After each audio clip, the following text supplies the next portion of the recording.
et j'espère que vous allez bien. On se retrouve sur une vidéo compte rendu. J'allais dire derniers achats, mais non, pas du tout compte rendu. Où je vais vous parler des derniers films que j'ai vus. Il y a aussi une série et des livres et un manga. Il y a beaucoup d'horreur. Alors, je vais faire dans l'ordre de visionnage décroissant, donc du dernier regardé ou lu au premier. On commence avec Smile 2. Smile 2 que j'ai regardé hier soir, je l'avais déjà vu. Et j'ai encore une fois adoré, c'est un de mes films préférés de 2024. Je trouve qu'il est hyper bien rythmé, il est très gore, mais il y a vraiment une ambiance qui fonctionne très très bien. Il y a très peu de jumpscares. L'actrice principale est incroyable. Et il y a des retournements de situation qui sont vraiment bien foutus. J'avais beaucoup aimé le premier Smile, mais celui-ci est au-dessus pour moi. Et c'est un de mes coups de cœur de 2024. Alors en plus la version 4K est magnifique. Franchement sur la télé ça rendait super bien. Au niveau des lumières, au niveau du grain de peau des personnages, au niveau de vraiment des détails et tout, c'était top. Donc c'était un super moment. Et donc Smile, je vous dis juste le principe si vous connaissez pas. C'est un... comment expliquer? Un genre d'entité qui fait que si vous voyez une personne qui est contaminée par cette entité mourir devant vous, et bien à ce moment-là vous aussi vous allez mourir et chaque personne qui vous verra, voilà, ça va continuer, continuer, continuer. Donc vraiment que ce soit au niveau du divertissement horrifique ou de l'ambiance, tout est parfait ou quasi parfait en tout cas avec ce film pour moi. Ensuite, on est sur, en façon, il y a quasiment vraiment que de l'horreur, je crois. J'ai regardé que ça, hein, et j'ai vu que ça, en dehors peut-être d'une série et d'un livre. Et encore, c'est du thriller, donc finalement ça reste assez proche. Darkwater, film d'horreur japonais. J'ai adoré, donc c'est une version 4K que j'ai depuis un moment, mais je l'avais toujours pas regardé. Et donc c'est l'histoire d'une femme qui se retrouve avec sa fille à habiter un appartement, donc quelque part au Japon. Elle a un peu des soucis dans sa vie, quoi. Elles n'ont pas forcément une vie évidente et elle veut un peu passer à autre chose, notamment par rapport à son ex-mari, etc. Il y a des problématiques qui la suivent. Mais l'appartement où elle va habiter avec sa fille,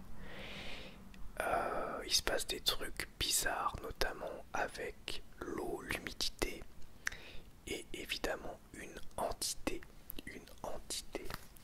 un fantôme. J'ai adoré. Je vous montre quand même l'édition. Il y a des images, voilà. Des images il y a une image du film ici et ça représente bien le film qui fait pas forcément peur ou pas beaucoup, mais par contre qui a une vraie ambiance et qui est d'une tristesse assez incroyable. C'est vraiment un film très triste, mais un film d'horreur très beau, donc je vous le recommande. Ensuite j'ai lu ce manga, un manga dessiné et scénarisé par Phoenix, qui est un français, il est réunionnais et ça s'appelle L'Homme Coq Réunion Horror Story. C'est un one shot que j'ai vraiment bien aimé, un one shot sur une histoire donc qui se passe sur l'île de la Réunion monstre homme coq. Attendez, je vais vous le montrer, mais je vais pas vous spoil non plus.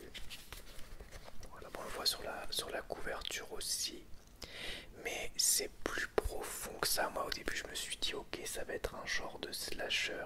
On est plus presque sur une histoire Lovecraftienne, un truc un peu à la Lovecraft, avec des univers parallèles, des choses psychologiques et des monstres terrifiants, puisque il n'y a pas que eux. Il n'y a pas que eux, mais je vous spoil pas. J'ai passé un très bon moment de lecture, c'est un bon one-shot d'horreur. Tout n'est pas parfait, il y a quelques proportions au niveau des dessins où des fois je suis pas fan. Mais dans l'ensemble, vous voyez quand même, c'est très bien dessiné. Et c'est une vraie histoire qui se tient de bout en bout. Même si on sent que le lore pourrait être encore plus développé. Et que du coup, au vu du format, c'était pas possible. Mais ça marche bien. Je suis très content de l'avoir acquis. Ouais, l'homme coq, c'était très bien. Ensuite, j'ai relu même, puisque je l'avais lu il y a longtemps, In Tenebris de Maxime Chatham, que j'ai adoré. Alors je vous avais parlé de l'âme du mal, que j'avais déjà adoré. Et là j'ai trouvé que c'était encore meilleur. Alors ça parle, sans vous dévoiler tout le scénario, mais en gros ça parle de cannibalisme. C'est une enquête liée à du trafic de personnes et du cannibalisme, et c'est extrêmement glauque et vraiment réussi. C'est très très prenant. Alors c'est un pavé quand même, 600 pages. 600 pages, mais vraiment j'ai beaucoup aimé. Il se passe beaucoup de trucs. Il y a des twists. Et j'aime beaucoup le personnage de Joshua Brolin. Et là j'ai commencé la suite. Enfin la suite, le dernier de la trilogie du mal de Chatham, qui s'appelle Maléfice, avec des insectes. Et pour l'instant c'est génial. Alors je les ai déjà lus, mais je m'en souvenais plus. Et c'est vraiment top. Donc je suis trop content. Ensuite j'ai lu le tome 2 de Wayward Pines. Donc je peux pas vous spoil parce que du coup si je vous parle de l'histoire de celui-ci, je vous spoil le tome 1. Mais dans le tome 1, en gros, on a un homme qui arrive dans cette ville. Suite à un accident, il a perdu la mémoire et il se rend compte qu'il se passe des trucs vraiment étranges. Des trucs étranges qu'il ne comprend pas. Il a l'impression d'être enfermé. Par exemple, il essaie de sortir de la ville, mais la route le ramène à cette même ville. Et il essaie de comprendre ce qui se passe. Et ce volume 2, c'est la suite directe. Et il est incroyable. Là, j'ai commencé aussi le volume 3. Franchement, trop bien. Ensuite, une série. Alors après, il y a... ouais, je crois qu'il y a quasiment que de l'horreur. De toute façon, vous avez l'habitude, en ce moment, je suis à fond dans l'horreur. On a la série Dead Set, que j'ai revue. Je l'avais déjà vue il y a longtemps. Elle est incroyable. C'est une série, mais en vérité, c'est quasiment un film. Parce que ça fait la durée d'un film. C'est une série de zombies avec une ambiance de début de télé-réalité. En gros, imaginez Secret Story. Et enfin non, pas Secret Story, on va dire même plutôt un truc genre les anges de la télé-réalité, un truc vraiment un peu encore plus voilà. Et il y a l'apocalypse zombie et on suit les gens qui gèrent le show et les acteurs de télé-réalité pendant l'invasion zombie. C'est très drôle, ça va assez loin, c'est très gore et franchement j'ai passé un super moment. Je vous le recommande. Si vous voulez, pour ceux qui ont Prime Video, vous pouvez regarder Dead Set sur Prime Video et franchement c'est très bien. J'ai regardé aussi le film Gantz. Gantz au commencement, donc le premier, qui est vraiment une adaptation très fidèle du manga, des premiers volumes du manga. Alors c'est un petit peu ce qui est dommage aussi, c'est que du coup, ben, on n'a pas vraiment de surprise et on a l'impression de voir qu'un bout du manga. Mais c'est très fidèle, les effets spéciaux sont réussis. Ça aurait pu être ridicule, mais pas du tout.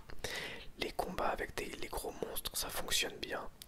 Et l'histoire, c'est quoi? Et bien l'histoire, c'est des gens qui sont morts, qui se retrouvent projetés dans une pièce, dans un genre de réalité un peu leur réalité, mais en même temps ils sont là mais pas vraiment là, les gens les voient pas, c'est un peu particulier.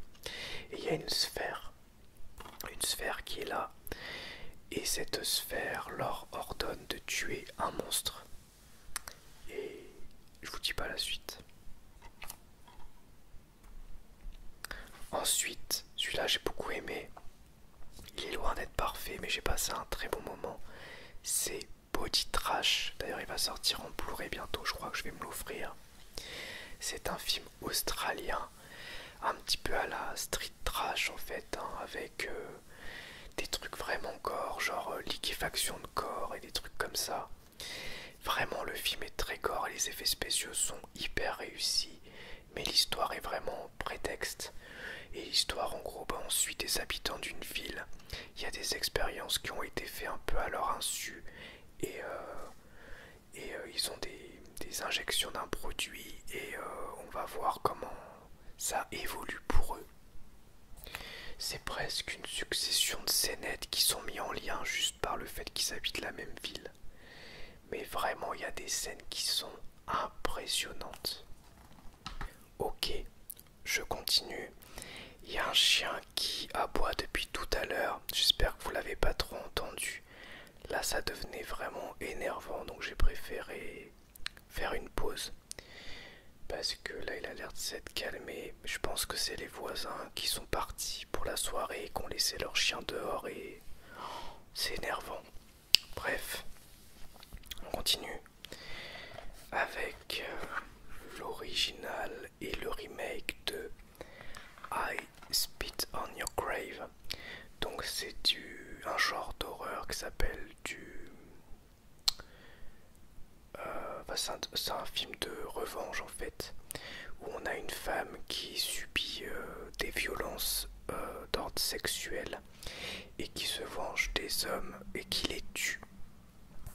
Alors j'avais vu le remake de I Spit on Your Grave il y a longtemps, quand j'étais jeune adulte. Les scènes de meurtre, torture m'ont vachement marqué et je comprends pourquoi elles sont toujours impressionnantes. Mais toute la première partie du film est vraiment compliquée à regarder et trop longue, je trouve. Et le remake, c'est un peu la même chose finalement. Sauf que je trouve que comment dirais-je, la partie des meurtres est moins satisfaisante. Après bon, c'était une autre époque. Il est sorti l'original dans les années 70. En 1960, j'arrive pas à lire. Je crois que c'est 1976, donc bon, c'était un film un peu précurseur en tout cas. Ensuite, on a Kandisha. Kandisha qui est un film de fantôme, on va dire, mais quand même avec des moments assez gore. Un genre de film un peu à la Candyman, où il y a une malédiction qui s'abat sur des gens suite à une invocation d'un genre de... C'est pas un fantôme, c'est plus un genre de démon en fait. Voilà, une créature quoi. Voilà, légendaire. C'était bien, c'est un film d'horreur français. J'ai passé un très bon moment, il y a des scènes vraiment très réussies. Le film il va vraiment crescendo, il commence doucement mais ça monte, ça monte, ça monte. Et je suis étonné de ne pas en avoir plus entendu parler parce que c'est vraiment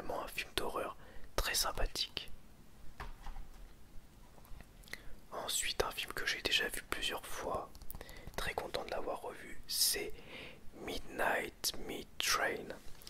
Donc c'est des meurtres dans un train et il y a un homme qui est photographe qui va essayer de comprendre un peu ce qui se passe. Et c'est très gore. C'est très gore, mais il y a une vraie ambiance très réussie. Il y a des trucs vraiment cool dedans, des plans, des effets, etc. qui sont vraiment sympas. Par contre, c'est à pas mettre entre toutes les mains. C'est vraiment gore. Ensuite, je l'ai pas aimé. Promenons-nous dans les bois, film français, un genre de, j'allais dire slasher et pas vraiment slasher, ouais, mais c'est très bizarre. En fait, l'ambiance peut être sympathique au premier abord et les images sont très belles, mais ce qui m'a gêné, c'est que j'ai trouvé que les acteurs ne jouaient pas vraiment. J'ai vraiment l'impression que les acteurs jouaient pas et que en plus, enfin c'est bizarre de dire qu'ils jouaient pas, mais il n'y avait rien de crédible et qu'il n'y a jamais vraiment de vrais personnages. C'est même pas genre c'est des personnages prétextes, il n'y a pas de personnages. Personne n'a de personnalité. Et donc je suis pas du tout rentré dans le film et donc je n'ai pas aimé. Même s'il y a quelques scènes un peu sympas, même s'il y a des moments assez jolis, bon, j'ai pas accroché. Ensuite on a Massacre à la tronçonneuse 3 que je n'avais jamais vu et j'ai pas trop aimé, hormis j'ai bien aimé en fait tous les passages dans la maison qui m'ont rappelé un peu le premier. Il y a des trucs assez glauques, mais tout le passage dehors, la première moitié du film, j'étais pas dedans, même s'il y a quelques trucs sympas. J'ai quand même mis la moyenne, je crois que j'ai mis 2,5 sur 5 parce que je me suis pas non plus ennuyé, mais j'ai pas non plus vraiment bien apprécié. C'était moyen quoi pour moi. Ensuite, on a Cabin Fever 2. Cabin Fever 2 qui a été réalisé par Ty West qui a fait bien plus tard X, Pearl ou encore Maxine. Et là, clairement, c'est pas le même niveau. C'est donc la suite du Cabin Fever de Eli Roth. Et c'est une histoire d'eau contaminée ici qui va transformer les gens, ils vont se décomposer, etc. Il y a quelques scènes gore vraiment sympas, mais les personnages et l'histoire sont d'une débilité assez folle. Alors c'est complètement assumé, mais moi il y a des moments ça m'a sorti complètement du film. Après il y a quelques scènes gore vraiment réussies, mais du coup bon, le côté comédie à outrance, ridicule et adolescent débile, j'étais pas trop dedans. Et enfin, une des bonnes claques de ces visionnages, c'est la saison 1 de True Detective. J'ai adoré. Alors déjà les acteurs, Woody Harrelson et Matthew McConaughey, je sais pas si je prononce bien, incroyable.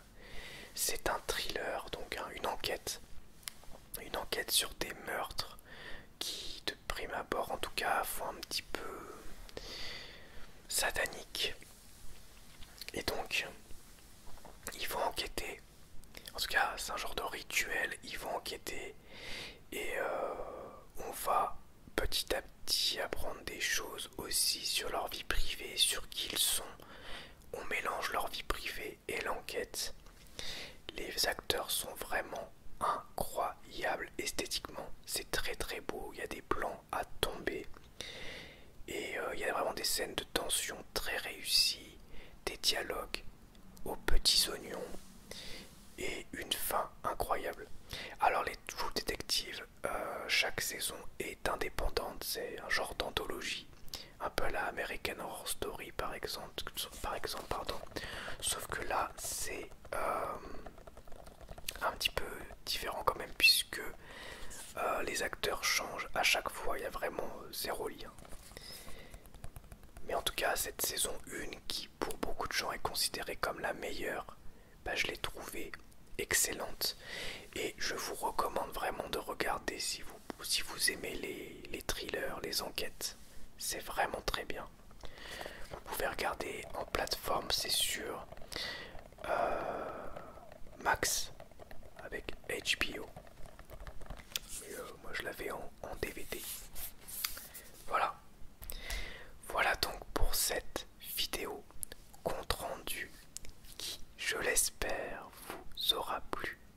Et je vous dis à bientôt pour une nouvelle vidéo ASMR. Au revoir, merci à tous.